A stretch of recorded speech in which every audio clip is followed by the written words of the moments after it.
DoorDash takes on fake dashers. Toast tells us why we're eating earlier. And which Australian supplier ordering platform just secured funding.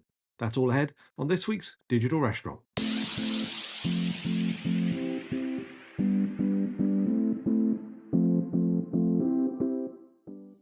The digital restaurant works like this. We're going to ask each other 5 questions about headlines that affect the worlds of restaurants, off-premise, and technology, but in some way tie back to our book series, Delivering the Digital Restaurant. Are you ready? Let's go.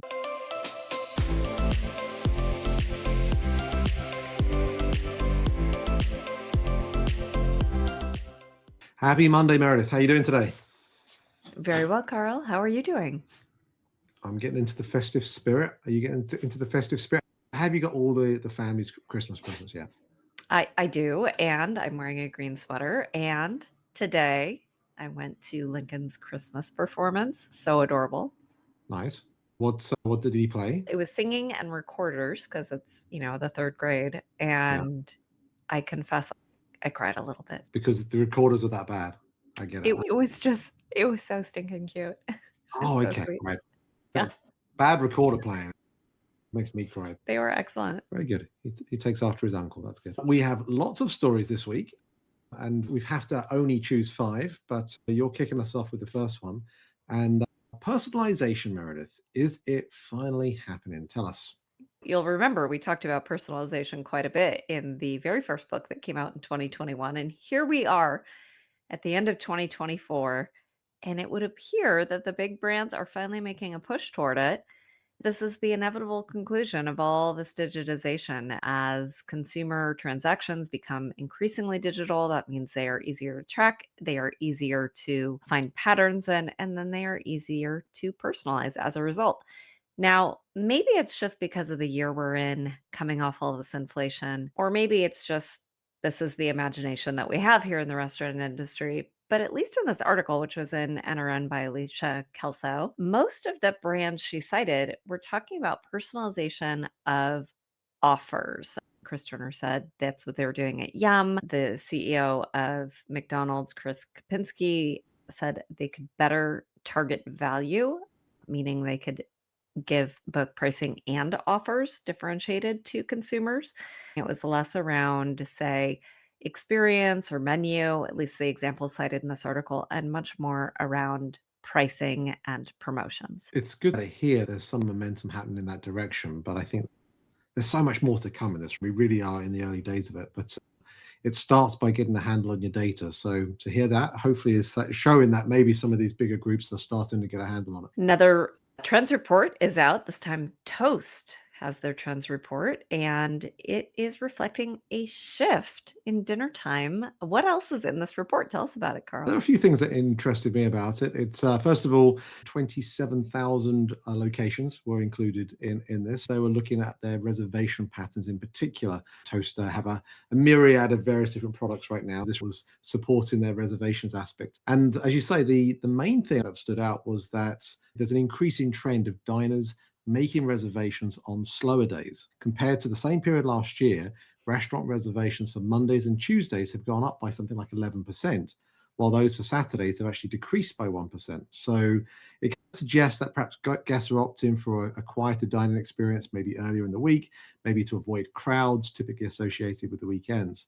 The busiest days, of course, for reservations still remain Saturday and then Friday. Those account for something like 27 and 21% respectively. And all of that was attributed to Q3. Now, bear that in mind because that's also important because Q3 is the summer months. The nights are a little lighter, of course. There's been a rise in reservations on Sundays, up at 6%, Wednesdays up at 8%.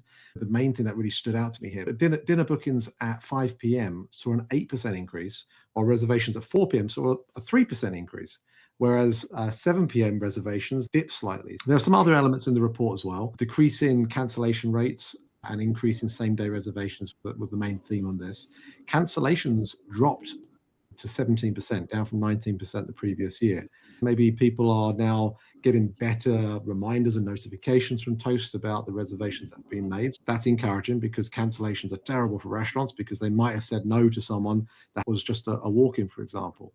It's why on OpenTable, for example, you only have a certain amount of tables dedicated for an open table reservation, which means the restaurant sometimes may actually have available tables, but just not through the open table interface. On the same day reservations piece, they've also increased 45% of the reservations made on the day of dine-in. So people are booking, but they're only booking ahead slightly. Right? It's just a growing trend of last minute bookings. The last thing I'll mention is about pricing trends when it comes to food and alcohol.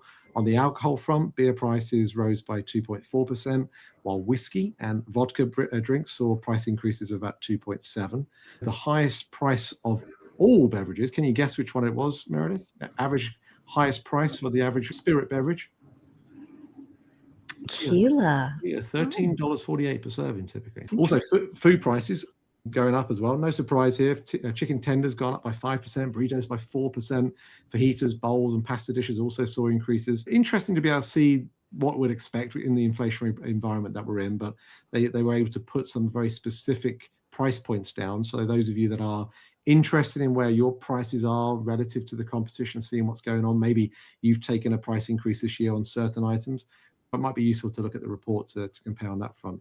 There was a whole bunch of other things in the report around staffing and tips, but I won't go into that because we've covered that one in the past. And California, we've still got some work to go. The most interesting thing about this report is that it is not survey-based. This is just data flowing through the Toast system. This is what all this data enables. We now have visibility into what's going on in the restaurant industry nationally on a host of fronts, whether it's the menu and consumer-facing behavior or back of house and labor behavior. There's just a lot of information that before we either had to do surveys to figure out or we were just flying blind. You're absolutely right. Imagine what it must be like for the marketplace. The frequency of transactions across all these different areas, they are sat on so much data themselves, I'm sure. And I know they put their own reports out, but it's only probably a small amount of what we really get to see when they publish those.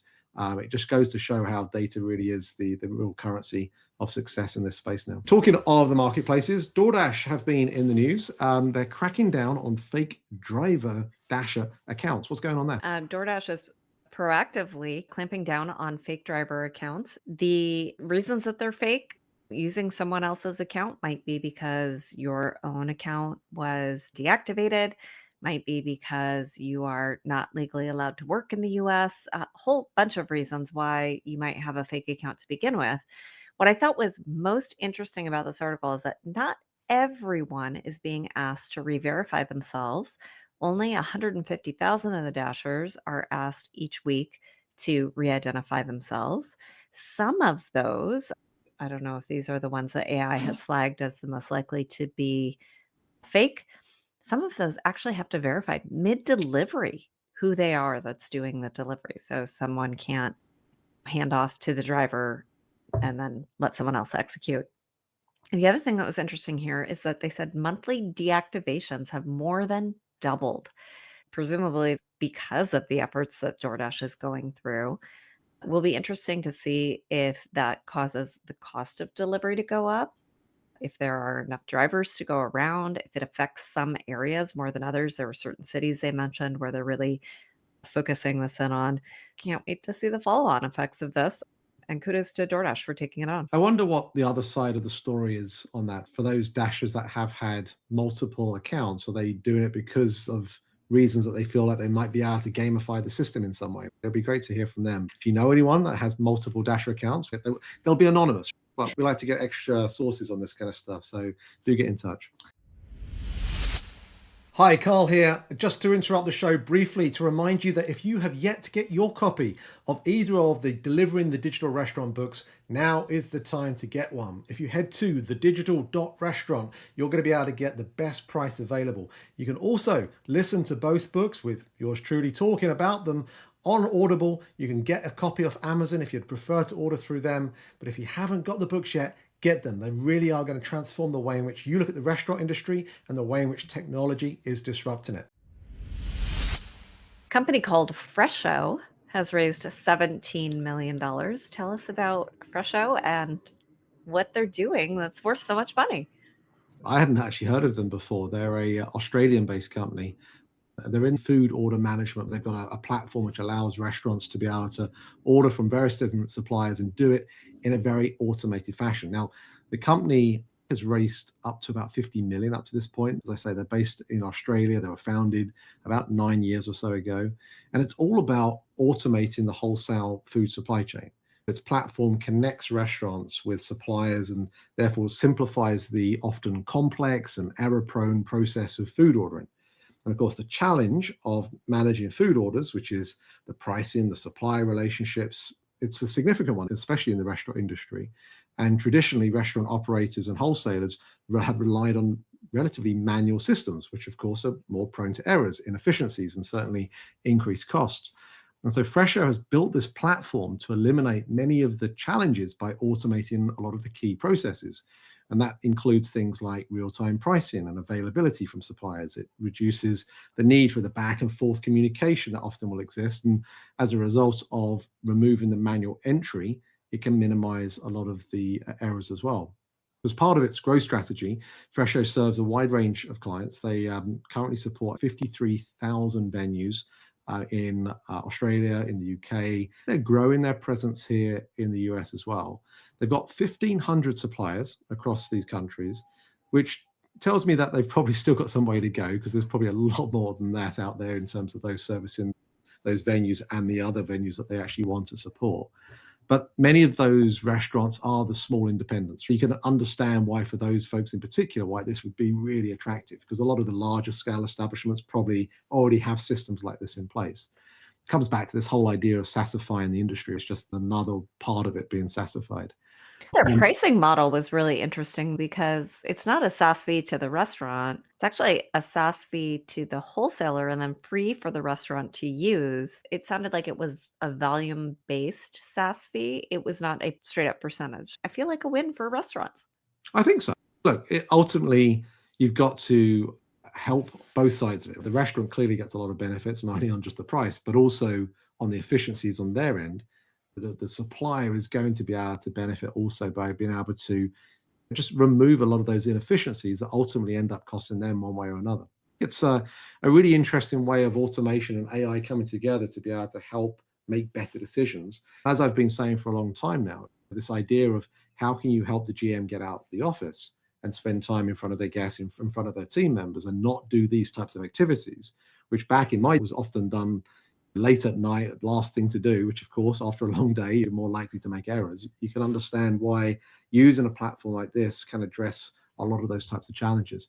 It's great to see a technology company getting more investment. It doesn't happen that often these days. We don't see as many as we did a couple of years ago. So clearly the investors behind Fresho are excited about where they're going to take this, and probably we're going to see more of them in the US too. Okay, last up this week, equipment integrated into the restaurant's tech stack.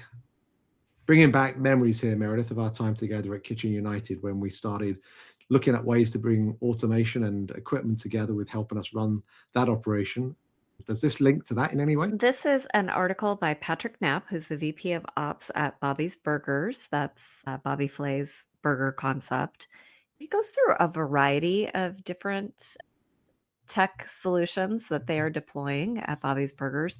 But the most interesting one to me was when they said that they were going to integrate their POS with smart kitchen equipment. We have heard that certainly from more like robotic oriented concepts, but this is the first just straight up standard concept that said their kitchen features a Garland clamshell grill, which will soon be fully integrated with the company's tech stack, including the Toast POS system, Olo, and Thanks integrations. They're also able to monitor how often fryers are used and track oil efficiency. He doesn't go into a lot of detail to talk about what exactly the benefit of that is or how they're doing it, but I'm imagining what's possible. If you were to have a clamshell grill, knew what the inbound order volume was coming across all of your different channels, and was then able to change settings or determine how many need to be cooked and whether or not there's a backup on that station and if it should be pushing orders back and saying no more right now. There's all kinds of possibilities, and I think that's pretty exciting. Yeah, that does sound pretty interesting. Again, it comes back to that point around data, doesn't it? I was talking to a restaurant only earlier today who was telling me about how they're using their security camera footage now to help them with managing remotely GMs and the amount of time they're spending on the shop floor. So that kind of data can then generate a report, which can then drive an insight to be able to help you be able to have a perspective on what your team are doing. If you can do that and extend that to what your equipment is doing as well, again, more data points, better decisions over time if you can compile the data. But as much as you can collect the data, it's about whether you're going to use that data to ultimately make better decisions. Yeah, then how do you use it? And your point about the multi-unit is so fascinating. I think there is a great deal of field infrastructure out there for all multi-unit, both retail and restaurant and hospitality. And I think as we get to a place where maybe the area coach doesn't have to touch the restaurant as often in person because they're able to do so much more remotely. Does that mean they could cover more restaurants at a time? Does that mean they could focus only in the areas that need help rather than reviewing everything? Mm. Pretty exciting times. Yeah. And again, it's not new news. The whole piece around monitoring equipment, right? Don't forget that piece of it in the ability to be able to detect when a piece of equipment may go out of service in the next month. It's much better to know that in advance versus that time when it goes out of service. So those types of capabilities, they've been around for a while, but that I think is another example of being able to have a fully connected tech platform, which is not just your software, it's also the hardware in your kitchens too. So really interesting stuff. That is it for this week's Digital Restaurant. Next time we're back, we're going to have a special guest on the show. So special festive treat for you all. So happy holidays to everyone that is listening. We'll be back at the turn of the year with our predictions for 2025. But if you've got your view on what you think is going to be coming down the way of the digital restaurant landscape in 2025, please let us know. We'll take a look and see whether it makes the list. But until next time, happy holidays, and we'll see you in 2025. The Digital Restaurant Podcast is available for you to follow and subscribe wherever you listen to your podcasts. Watch us, rate us, and subscribe to The Digital Restaurant on YouTube, and follow along on all our social media digital restaurant channels. Thanks for listening.